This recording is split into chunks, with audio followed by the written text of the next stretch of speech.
Myles Na Gopaleen, a moral tale mainly for moral people. It is set in a public house, a Dublin public house, where Mr. Ignatius Cornelius Coolahan, publican, is purveying liquor to two somewhat sad and seedy-looking gentlemen in the back part of his candle-lit licensed premises. It is late at night. Very late at night. In fact, quite a little while after closing time. The title, I repeat, is Thirst.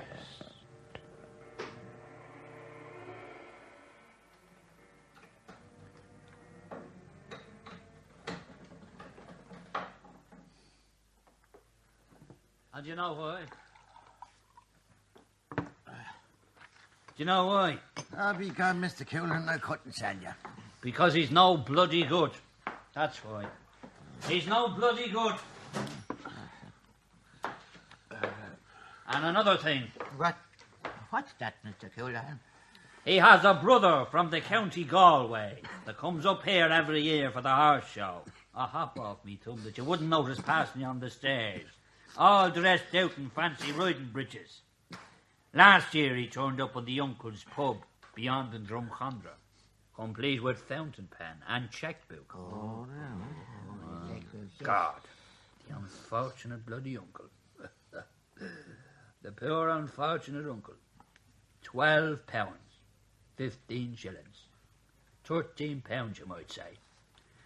13 pounds that he spent a month of his life gathering together by the sweat of his brow. And for God's sake, do you ever hear anything like it? Oh, the chequebook is the man. And many's the time I wish to God I had one of my own. It's a lot of money to be stung for, there's no doubt. Some publicans is very foolish. How do you make that out? Oh, well, of course, that crowd dig with other fuss, you know that, I suppose. If you was to ask me, they dig with both feet. Whatever foot suits the puke at the time, they dig with that one. That's right. And they do all the digging in other people's pockets. Should I believe your man's wife was up for lifting stuff out of Woolworths. Oh, is that so? Oh, I didn't hear that. She begot to half the town is feeling stuff out of that place night and day. They'd be bringing hand carts up there, some of them, you know. You know, it's funny how some families seem to go all the one way. It's a sort of a streak. It's in the blood, I suppose. Oh, there's a bad, ugly streak in that crowd. Although every one of them got a good education, they were all at the Christian Brothers. Don't be talking, man. Sure, it's locked up above in Mount Joy, I'd have every one of them. That's where they'll be, yes. Doing a stretch of 7 years apiece for grand larceny and robbery and thievery and every crime of the calendar. And sure, wasn't there another brother that skipped off to America after sticking up a bank in the Troubles? All in the holy name of Ireland. Oh, that's another thing that I didn't think of. Shall we put up with far too much in this country? There's a certain other man that comes in here for each point that ought to be locked up too. Very, very respectable gentleman. What was that? I had nothing. Shh, for God's sake. It's that bloody sergeant. On the prowl again. Oh, not at all. We'll keep very quiet. Shh.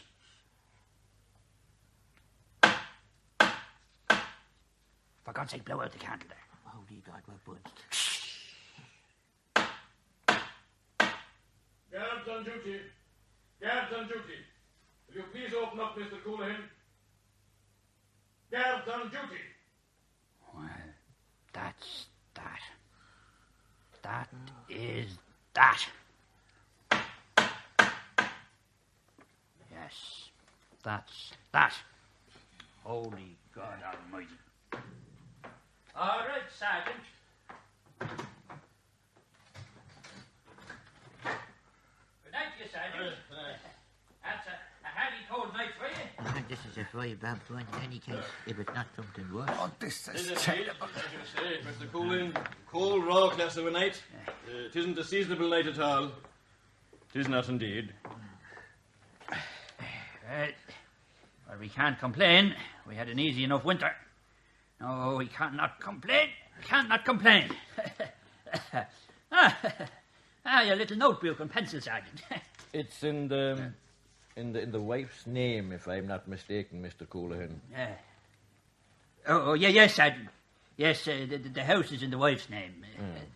In the wife's name. Of course, 'twas a good hardy day. We're lucky, I suppose, to get the rain at night and not have it down on top of us in the middle of the morning. You're quite right, Sergeant, quite right. You know my name, I suppose. I do. I do, then. And if I'm not altogether mistaken, that's another old friend of mine beyond. Oh, too true, Sergeant. And many's the time we've met before, and will again, please God. Oh, faith, we will. We'll meet again many a time. Many and many a time. I suppose, Sergeant, you wouldn't mind if I finished me bottle of stout.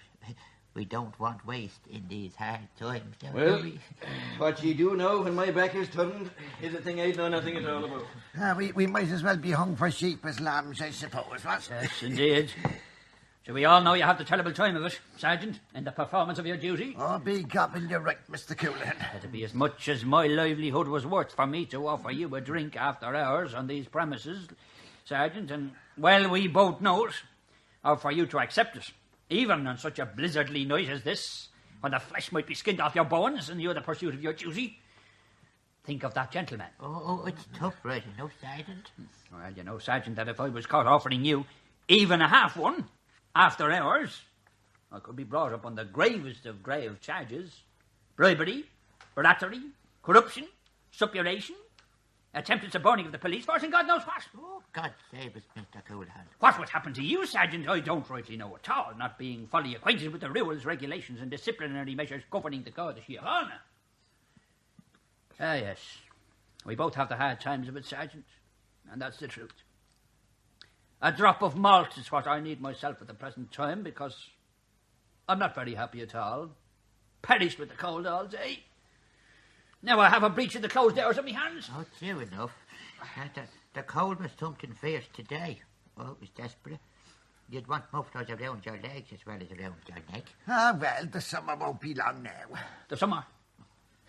Aye. Do you remember last August? Do you, Sergeant? I do and I don't, Mr. Coolahan. I do and I don't. But it was a grand month of summer weather, Sergeant. I was out swimming in the 40-foot, twice. The water was like soup. Oh, begob, the heat of the rocks had nearly burdened the feet off you. Begob, Sergeant, that's a powerful lot of notes you're taking down in your little book.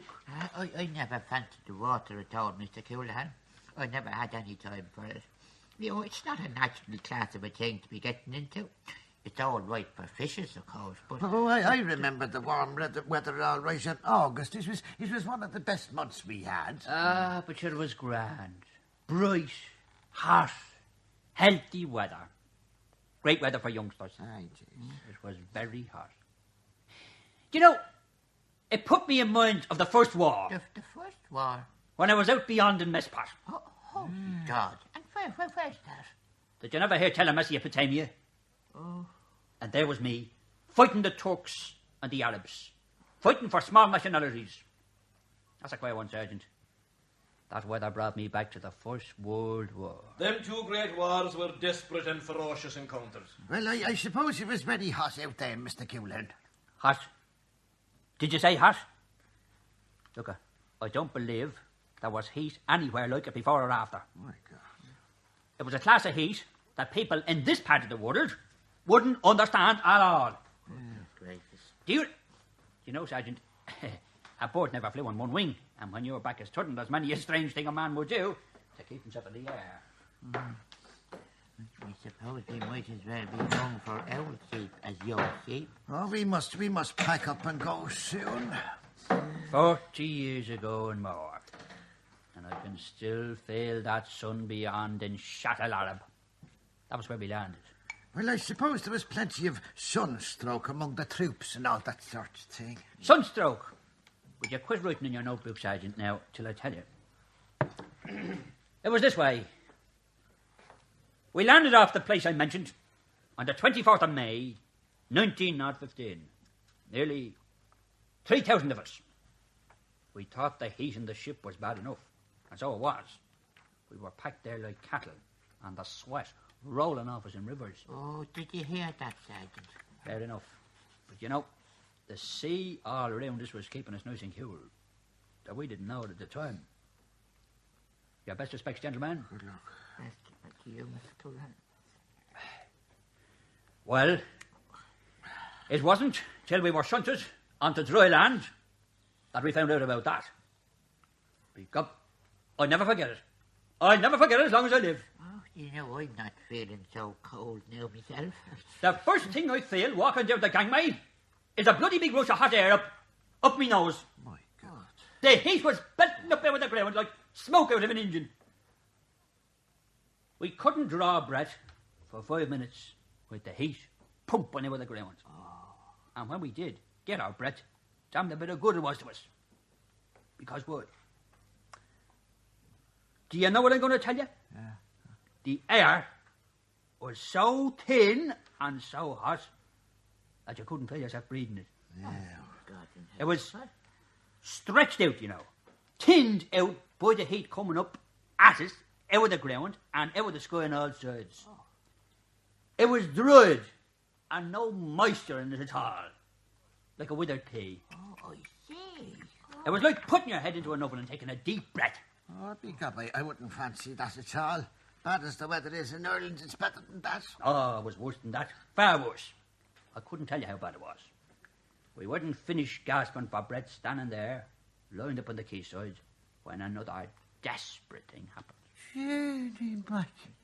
The lads were hours coming off the boat, and the rest of us were lined up there standing by, waiting for kit and rifles and all that class of thing. But you know what happened? No. I got tired standing on my feet, if you know what I mean, and went to change me weight from one foot to the other. Do you understand me? Mm-hmm. Well, do you know what I'm going to tell you? My feet was stuck. Stuck? Stuck to the ground. Stuck to the ground. The Lord save us, Mr. Coolahan. Begorra, you must have having spikes then. Spikes be damned. When we all standing there in our tropical rubber-soled shoes, and wasn't all the rubber melting under us? Oh, I never heard the like of that. Never. Can you imagine it? 1,000 men lined up there in the quay, and not one of them able to budge. Oh, my God, it was fierce. Oh, sure, God. Fierce. Yeah. And you know, there was a stink off the rubber. What do you think of that? Gosh, did you ever throw a bit of rubber into the fire by accident? Huh? We got the hum of it would destroy your nose altogether. 'Cause we were soldiers, you know. Soldiers, see? No question of, please, sir, I'm stuck to the ground, sir. My shoes is melting, sir, you know? Oh, what'll I do, sir? Oh, none of that class of thing at all. Oh, no. It was just a question of, standing there, waiting for the order to quick march. I say, that was a nice mess to be in, to be sure. Soldiers we were. Don't be talking, man. You should have seen us when we got the order. Do you know what it was like? Yeah. Did you ever see a fly? A fly trying to walk off a fly paper? Oh, I know what you mean. Buzzing and rolling and twisting and working away with the legs, up to his neck in muck and sticky stuff. Oh, my God. It was just like flies in a fly paper. Isn't that what I was saying there, Mr. Coolahan? It was a march of only 200 yards to our quarters. But it was the dirtiest, sweatiest, stickiest and driest march we ever had. The skin was wore away from the top of our feet from the pulling of the shoes. We were in a desperate condition altogether by the time we got there. Every man in a leathery sweat. His clothes sticking to his skin and his tongue hanging out of him like a dog's. Pick up, Sergeant. My own tongue's begin to hang out like a dog's as well. Begorra, you'd want to keep drinking for the rest of your life to make up for that. Oh, you wouldn't. Taking the sergeant's pardon and kind indulgence, I'm going to have one last bottle of stout myself, because I feel the want of it after thinking about me days as a soldier out in mess pot, when I was misguided enough as a young lad to save under the British Crown. Oh, we could all do with a bottle of stout, Mr. Coolahan. I feel the thought of it a tickle in me throat. I'm finishing my notes here, and when my notes are finished, we'll all have to say good night and go home to our beds, and thank God that we've homes to go to. Oh, you never spoke through a word, Sergeant, never. Sure, sometimes you There might be murders and all classes of illegalities going on behind my back. There might. And what I don't see, I don't know. Oh, the law's very queer and tricky thing, and nobody knows that better than myself. Spoken like a sensible man, Sergeant, and we're all very grateful. We know you're only doing your duty, just the same as we were when we were serving in the King's uniform out in Mesopotamia, before it was budding off our backs with the heat. Well, I suppose you had many a bad time after the day you landed in the rubber shoes, Mr. Coolahan, but... Bad times. Bad times. Lord save us. Did I not tell you about the desert? Oh, you did not know. We had some desperate times out in the desert. The heat was so bad that only half of the lads survived to tell the tale. Oh, I see. Oh, We were never in action at all in that particular place, but the casualties were 50%. Think of that. Oh, right enough. It's a desperate thing to get the sun on the back of your neck. You can get all classes of strokes from that. Ah, yes. I remember it well. No man that lived through that will ever have the memory of it off his mind. Not even if he had his brain washed. Oh, God, I'd hate to have me brain washed. It's bad enough having to wash... There was a detachment of Arab madmen, Suizes, away out in the desert, near some oasis or other. There they were, mustering together to get ready to come in and attack us. Gee, God, huh? Maybe there was 1,000 of them in it. And others coming in on camels to join them. Camels would be God, that'd be serious. So, the order comes down that we're all to march out and go for them before they had a chance to get themselves into battle order. That was the way it was. I'll never forget it. As long as I live, never. Well, with the fare out in the desert. I'd say now about 25 or maybe 30 miles as the crow flies. And does there be crows in the desert, huh? At 6 o'clock in the morning, 6 Emma we call it, we got the order. Get ready to march in 2 hours. On with the rubber shoes, the packs, the belts, the water bottles, and the bloody big rifles. There was a load that would kill a man in his health, even here. Then, out on parade. Quick, march, left, right, left, right, left, right. Away into the wilds with us, a straggling string of men staggered out in the burning sand. Just when the sun was getting into form, we were expected to reach the enemy, if you don't mind, in the middle of the next night. Oh, that'd be good going, wouldn't it? 24 hours bloody first march. Fair enough, you might say. When we soldiers, we used to that class of thing. But we were bet. Bet after the first hour. Bet to the ropes. What'll I tell you? The first thing that went wrong with us was the shoes again. Didn't I tell you? When I was walking along there, the grains of sand were so hot that they let off sparks when my shoes rubbed them together. You would have been a gift to the ESB at that rate. There was a sort of furnace sparks under my feet every time I put them down. And then the rubber began to melt again and give out little puffs of smoke. Oh. Between that and the smell of the rubber burning, I was in a desperate condition. Soon, the feet began to be roasted like 2 giants with a fire on it. The Lord save us. Desperate, don't be talking, man.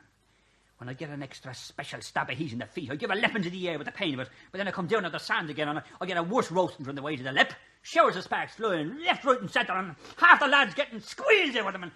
And do you know what was happening all this time? I suppose the Emily lads were lying in wait behind the trees with all the artillery standing by to blow the whole lot of you to hell, huh? What trees? Well, sure, wouldn't there be all classes of palm trees about the place? Not at all. There's nothing in a place like that's only sand. Sand as far as the eye can see. Well, I'll tell you what was happening all this time.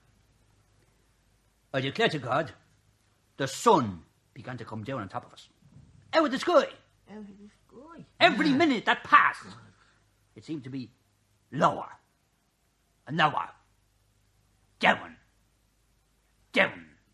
On top of our heads. The heat, gentlemen.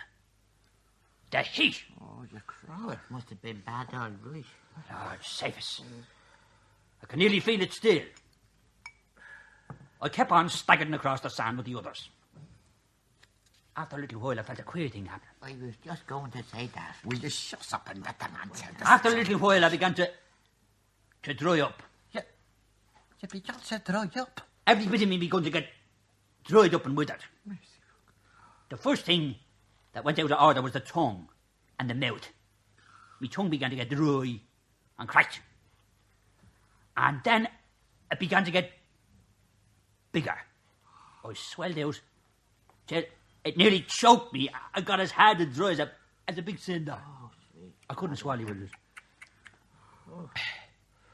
The whole inside of me mouth got dry and cracked in the same way, and so did me neck, and all inside me. The Lord between us and all hurt him. The heat was getting down inside me and burning everything up. It was like being grilled, except there was no gravy. And then me nose began to dry up and get cracked and wrinkled. Like the thing you'd see in a mummy. Exactly! Oh, I see. Yeah, well, I suppose the eyes were affected too. Don't be talking, man. The eyes begun to get singed and burden at the edges and close up and get smaller. Like a hole burden in a tablecloth be a cigarette. And as well as that, the watery pad dried up in a way that was something fierce. Oh, no. It would remind you of a corpse or something. And all the time, the sun was coming down and sitting on us like a red-hot urn. Before I knew where I was, the eyebrows was gone. Oh, this is desperate. Oh, this has me tongue and mouth that parched that I couldn't even try. Me eyebrows, withered and scorched away with the heat they were. It was the fiercest, unmerciful bit of heat I ever felt in my life. Hell itself couldn't be anything half like. Oh, I see. Oh, that's awful. It was terrible. Terrible. There we were, staggering through the bloody, brazen, boiling, blankety-blank heat. The skin chipping and curling off our faces. Our bodies drying up and withering into wrinkles, like prunes. And a hot, dry thirst coming up out of our beaks like a blast from a furnace. Oh, my God, it was desperate. Do you know the first thing the lads done? Nearly every one of them. Turning back and march for home. Was that it? What should they do? Took off the water bottles and threw them away. Honest to God, no word of a lie. I seen them getting further away by the hundred, sitting there in the sand like bits of glass, with the sun coming up on them and taking the sight out of your eyes. Do you know why? No. I'll tell you why. The water bottles was made of metal. Some class of a tin aluminium. Aluminium as thin as a sheet of paper. Well, when that son got to work on them bottles, I needn't tell you what happened. First of all, the water got up to nearly boiling point. Even if you could hold the bottle in your hand and open it, the water would be no good to you, because it would scald the neck off you. That wasn't the only thing. Oh, no. Well, all the staggering and pulling and pushing, half the lads got their two hands nearly burdened off them from touching the bottles by accident. Oh, my God, it was fierce. Desperate. Like walking around with a brazier tacked onto your back. There's only one thing to do. Get rid of them. The bottles are in. Away with them, no matter damn what else happens. Wasn't it terrible? Throwing away bottles full of water in the middle of the desert. The very thought of it made you. There you were. Well, of course, now you could have buried all the bottles deep down in a hole, and then you could have come back for them when the thirst was at you. Should the water be nice and cool down below in the hole, like, if you know what I mean. For God's sake, man, put all the bottles down in the hole. And what happened after that, Mr. Coolahan? Well, of course, what happened after that is not a thing I'd like to swear to, because the heat began to have a bad effect up here in the attic, number one. Oh, I suppose so. There's a lot of moisture and blood and so on in the brain, you know, and the brain is like a wet sponge. Dry up that wet sponge and very queer things is going to happen. Very queer thing. Sure, God's help you. I suppose you're lucky to be alive at all. Very queer thing. The first thing that happened to me was that I lost my sense of direction. Oh, that was bad. That was very bad. But did you ever... I didn't know where me head and me heels was, or whether I was standing or sitting, you know. To tell you the God's truth, I was falling all over the place. Oh, declare to me. So were the other lads, walking and crawling on top of each other.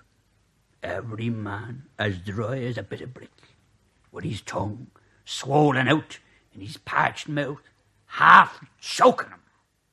And the thirst! The thirst!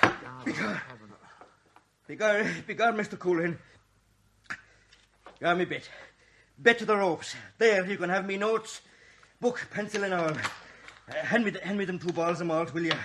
Not the 2 of them, Sergeant. And if there's a third one, I'll punish that as well.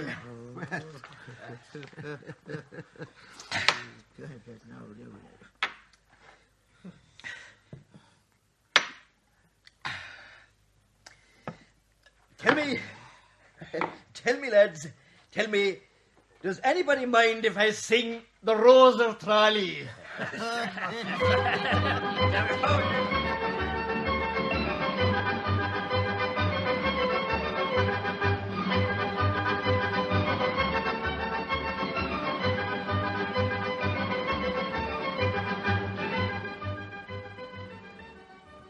You have been listening to Thirst by Myles Na Gopaleen, presented for radio by Larry Morrow.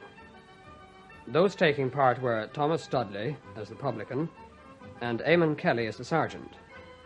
The customers were Brendan Caldwell and Arthur O'Sullivan. Production was by Larry Morrow.